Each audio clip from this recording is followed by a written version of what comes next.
Bismillahirrahmanirrahim. Assalamualaikum warahmatullahi wabarakatuh. Perkenalkan, kami dari kelompok 1 mata kuliah Literasi Informasi. Pada kesempatan kali ini, kami akan mempresentasikan hasil diskusi kami mengenai sejarah perkembangan literasi informasi.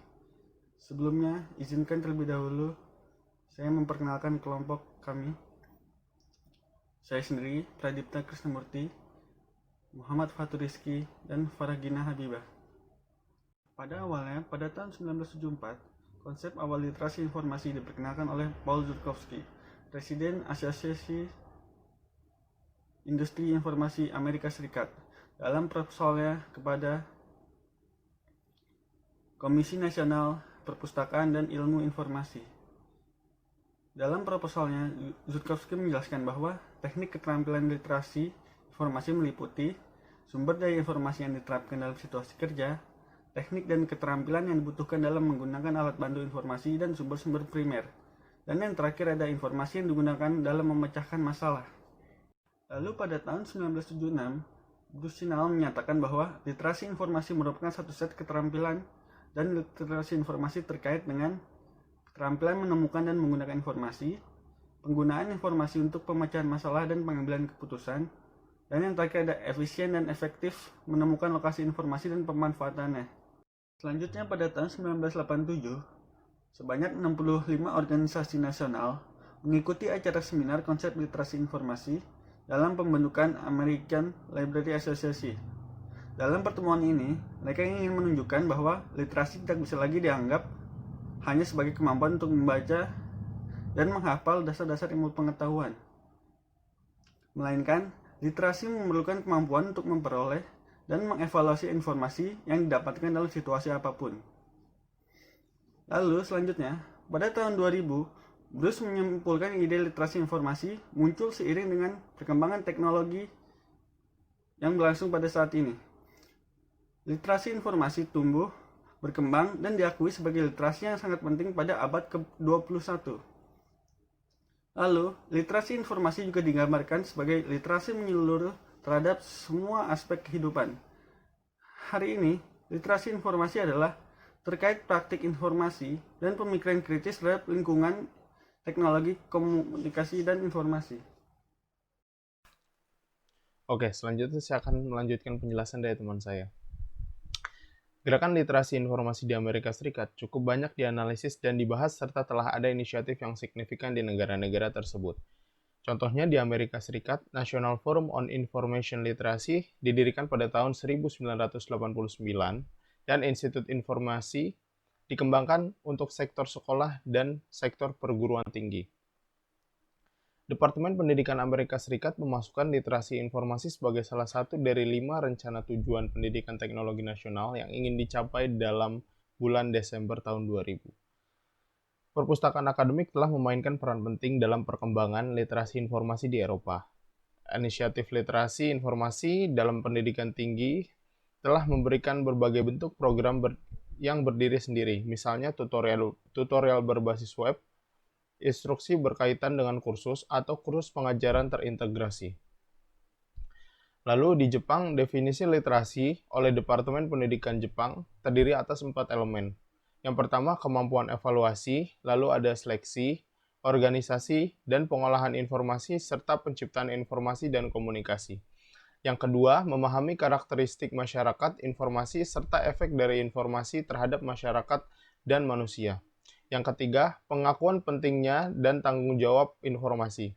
Lalu yang terakhir, pemahaman dasar ilmu informasi serta belajar keterampilan dasar informasi dan teknologi informasi.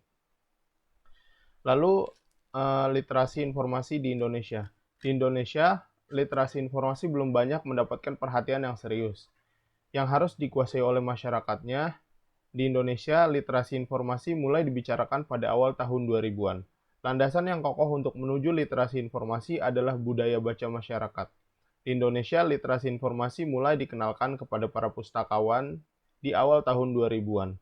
Keadaan itu semakin dipertegas oleh Perpustakaan Nasional Indonesia sejak tahun 2005 yang mulai mengenalkan literasi informasi kepada pustakawan di perpustakaan sekolah, perpustakaan perguruan tinggi, maupun perpustakaan umum, melalui seminar dan lokakarya. Hal ini berbeda dengan keadaan di negara-negara lain. Literasi informasinya sudah menjadi kebijakan. Lalu pada tahun 2006, UNESCO bekerja sama dengan Perpustakaan Nasional Republik Indonesia dan Pusat Dokumentasi dan Informasi Ilmiah (LIPI) serta Kementerian Negara Riset dan Teknologi menyelenggarakan lokakarya tentang literasi informasi yang ditujukan untuk guru, pustakawan sekolah, dan kepala sekolah. Beberapa organisasi profesi pustakawan juga menyelenggarakan kegiatan serupa, seperti Asosiasi Pekerja Informasi Perpustakaan Sekolah atau APISI, yang didirikan pada tahun 2006 aktif dalam membina pustakawan sekolah sebagai anggota asosiasi dan menjadikan pustakawan perpustakaan sekolah memahami konsep literasi informasi. Didampingi itu, APISI mulai melakukan implementasi membangun kompetisi literasi informasi pada tingkat sekolah menengah. Selanjutnya akan dilanjutkan oleh teman saya. Selanjutnya, kurang ketertarikannya masyarakat terhadap budaya baca dan literasi informasi disebabkan sebagai berikut. Yang pertama, karakter pengguna perpustakaan memiliki ciri khas dan beragam, yaitu lebih suka berbicara daripada menulis. Yang kedua, kesempatan terhadap akses informasi tidak dimiliki oleh setiap kelompok masyarakat. Yang ketiga, kurikulum belum mendukung literasi informasi. Selanjutnya, Wijaya dalam Hak 2008 menyatakan bahwa terdapat 5 aspek terkait yang merupakan integrasi dan aplikasi kemampuan kognitif dan teknis sebagai berikut. Yang pertama, akses adalah mengetahui bagaimana mengumpulkan dan mendapatkan informasi. Yang kedua, mengelola, yaitu menerapkan skema klasifikasi atau organisasi. Yang ketiga, mengintegrasikan, yaitu menginterpretasikan dan menggambarkan ulang informasi termasuk membuat ringkasan membandingkan. Yang keempat, mengevaluasi, yaitu memutuskan kualitas, keterkaitan, kegunaan, atau efisiensi informasi. Dan yang terakhir, menciptakan, yaitu menciptakan informasi baru dengan cara mengadopsi, menerapkan, mendesain, membuat, atau menulis informasi. Selanjutnya, adapun beberapa mengapa program pendidikan literasi informasi perlu dilakukan di perpustakaan perguruan tinggi, yaitu sebagai berikut. Yang pertama, kemampuan mahasiswa dalam memanfaatkan perpustakaan merupakan dasar yang amat penting dalam mencapai keberhasilan pendidikan. Selain itu, perpustakaan diharapkan mampu berfungsi dalam mendidik mahasiswa untuk menjadi pemustaka yang tertib dan bertanggung jawab. Yang terakhir, perpustakaan senantiasa mengupayakan agar segala kekayaan dalam bentuk koleksi, baik tercetak maupun terekam dengan fasilitas dan pelayanannya dapat digunakan secara maksimal oleh pemustaka. Dan yang terakhir, ada beberapa cara dalam melaksanakan literasi informasi di perpustakaan perguruan tinggi, yaitu bisa melalui orientasi studi dan pengenalan kampus atau disebut juga ospek, dimasukkan dalam mata kuliah tertentu, serta ada juga mewajibkan mahasiswa baru mengikuti program literasi informasi yang dimasukkan dalam pendidikan pemakai perpustakaan sebagai syarat mendapatkan kartu anggota perpustakaan. Materi program pendidikan pemakai memang beragam untuk tiap-tiap perpustakaan, tetapi paling tidak terdapat materi penelusuran informasi, baik melalui OPAK maupun jaringan global.